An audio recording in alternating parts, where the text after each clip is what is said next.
రాష్ట్ర ప్రభుత్వం ఇటీవల రేషన్ కార్డుల స్థానంలో స్మార్ట్ రేషన్ కార్డుల పంపిణీకి శ్రీకారం చుట్టిందని, అందులో భాగంగా కడప నగరంలో జరిగే స్మార్ట్ కార్డుల పంపిణీ చాలా అస్తవ్యస్తంగా ఉందని సిపిఎం నగర కార్యదర్శి రామ్మోహన్ పేర్కొన్నారు. సిపిఎం జిల్లా కార్యాలయంలో ఆయన విలేకరుల సమావేశంలో మాట్లాడుతూ స్మార్ట్ కార్డుల కోసం రేషన్ షాపుల చుట్టూ ప్రజలు తిరుగుతున్నారని, తమ కార్డు సచివాలయ పరిధిలో మ్యాపింగ్ ఎక్కడ అయిందో చాలా మందికి అర్థం కావటం లేదని ఆయన పేర్కొన్నారు.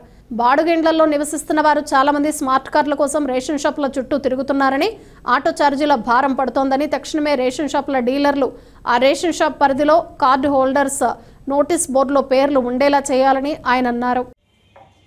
కడప నగరంలో స్థానిక ఎమ్మెల్యే గారు ఇటీవల కాలంలో పౌర సరఫరాల శాఖలో పాత కార్డుల స్థానంలో నూతన రేషన్ స్మార్ట్ కార్డులను తీసుకొస్తున్నామని చెప్పి వాటిని పంపిణీ చేస్తున్నట్టు ప్రారంభించారు. ఈ 2 రోజుల కాలంలో జరిగినటువంటి స్మార్ట్ రేషన్ కార్డుల పంపిణీలో అనేక రకాల ఇబ్బందులు ప్రజలు ఎదుర్కొంటున్నారు.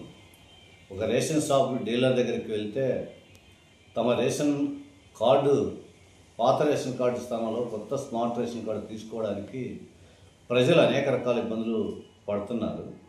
ఉదాహరణకి ఎర్రముక్కపల్లిలో గత 4 సంవత్సరాల నుంచి నివాసం ఉంటున్నటువంటి వ్యక్తి, అదే ప్రాంతంలో రేషన్ బియ్యం తీసుకున్నటువంటి వ్యక్తి ఈరోజు స్మార్ట్ కార్డు కోసం అక్కడికి వెళ్తే స్మార్ట్ రేషన్ కార్డు ఇక్కడ కాదు మీది ఉండేది, మీది తిలక్ నగర్లో మ్యాపింగ్ అయ్యింది కాబట్టి మీరు వెళ్ళి అక్కడ పరిశీలన చేసుకోమని చెప్పి అక్కడ రేషన్ షాప్ డీలరు చెప్తా ఉన్నాడు. ఇదే కాకుండా అనేక ఇబ్బందులు రేషన్ స్మార్ట్ కార్డులు తీసుకునే విషయంలో వస్తూ ఉన్నాయి. డీలర్లు ప్రజలు ఎక్కువ మంది రావడం కారణంగా చాలా దుర్భాషలు ఆడేటువంటి పరిస్థితి షాపుల దగ్గర కనిపిస్తూ ఉంది. ఎక్కువ మంది ప్రజలు అక్కడ పోగుపడుతున్నారు. ఈ గందరగోళానికి రావడానికి రెవెన్యూ అధికారుల నిర్లక్ష్యమే కారణం అని చెప్పి మేము భావిస్తూ ఉన్నాం.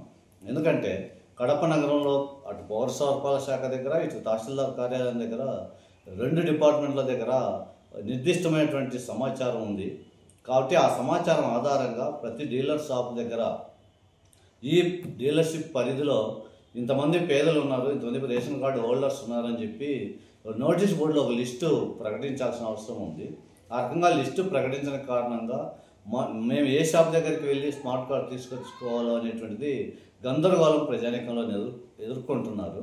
ఒకసారి అర్థం కాకపోవడం వల్ల వీళ్ళు అనేక ప్రాంతాల్లో ఉన్నటువంటి రేషన్ షాపులు తిరగడానికి వందల రూపాయలు డబ్బులు ఖర్చు పెట్టుకుని ఆటోలకు ఇతరత్ర వాటికి ప్రయాణం చేయాల్సినటువంటి పరిస్థితి కనిపిస్తూ ఉంది.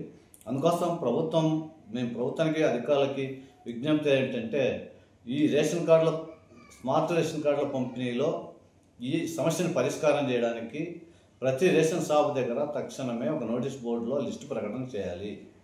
ఆ రకంగా ప్రజానీకానికి ఇబ్బందులు లేకుండా చూడాల్సినటువంటి బాధ్యత ఉంది. ఇంకొక మాట కూడా రేషన్ షాప్ డీలర్లు చెప్తున్నారు. అదేమంటే కుటుంబ యజమాని మాత్రమే ఇక్కడికి వచ్చి తీసుకోవాలనేటువంటి అభిప్రాయం ఒకరిద్దరు డీలర్లు చెప్తున్నారు. ఇది సరైనది కాదు.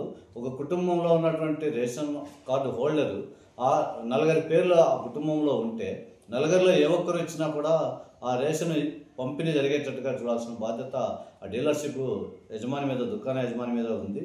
కానీ అలా కాకుండా ఓనరే రావాలని, లేకపోతే యజమాని మాత్రం వస్తేనే మేము ఇస్తామనేటువంటి మాట చెప్తుండడం కరెక్ట్ కాదనేది మేము సిపిఎంగా భావిస్తూ ఉన్నాం.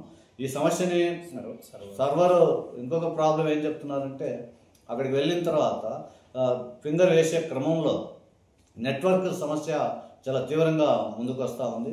తీరా ఫింగర్ వేసిన తర్వాత నెట్వర్క్ రాలేదని, లేకపోతే సర్వర్ సక్రమంగా పనిచేయటం లేదనేటువంటి అభిప్రాయంతో మళ్ళీ ప్రయాణికాన్ని వెనక్కి పంపించేటువంటి ప్రయత్నం చేస్తున్నారు. ఇట్లాంటి తీవ్రమైన ఇబ్బందులు ఉన్నటువంటి సమస్యని అధికార యంత్రాంగం జోక్యం చేసుకోవాలి. తక్షణమే ఈ సమస్యను పరిష్కరించాలి. ప్రజానికాన్ని ఇబ్బందులు లేకుండా చూడాలి. ఈ రేషన్ షాప్ డీలర్ల విధానాల్లో మార్పులు తీసుకోవాలి. ఎందుకంటే వాళ్ళకి కమిషన్ ఇస్తున్నారు, వాళ్ళకి ప్రజలకి సేవలు చేస్తున్నారు. ఆ రకమైన పద్ధతిలో ప్రజలకి డీలర్లకి మధ్య సత్సంబంధాలు ఉండేటట్టుగా చూసుకోవాలి తప్ప దుర్భాషలు ఆడడం, ఇబ్బందికరంగా మాట్లాడడం లాంటి పద్ధతులు కూడా మానుకునేలా అధికారులు చర్యలు చేపట్టాలనేది సిపిఎంగా మేము కోరుతున్నాం. ఈరోజు సాయంత్రం లోపల ప్రతి డీలర్ షాప్లో వాళ్ళ యొక్క లిస్టుని ప్రకటించడానికి అధికార యంత్రాంగం సీరియస్గా వ్యవహరించాలని సిపిఎం పార్టీగా మేము విజ్ఞప్తి చేస్తున్నాం. ఈ సమస్యను పరిష్కారం చేయకపోతే ప్రజానీకాన్ని కలుపుకొని ఆందోళన చేయడానికి కూడా మేము వెనకాడము. కాబట్టి అలాంటి పరిస్థితి రాకుండా జిల్లా కలెక్టర్ జోక్యం చేసుకుని సమస్యను సానుకూలంగా పరిష్కరించాలని మేము విజ్ఞప్తి చేస్తున్నాం.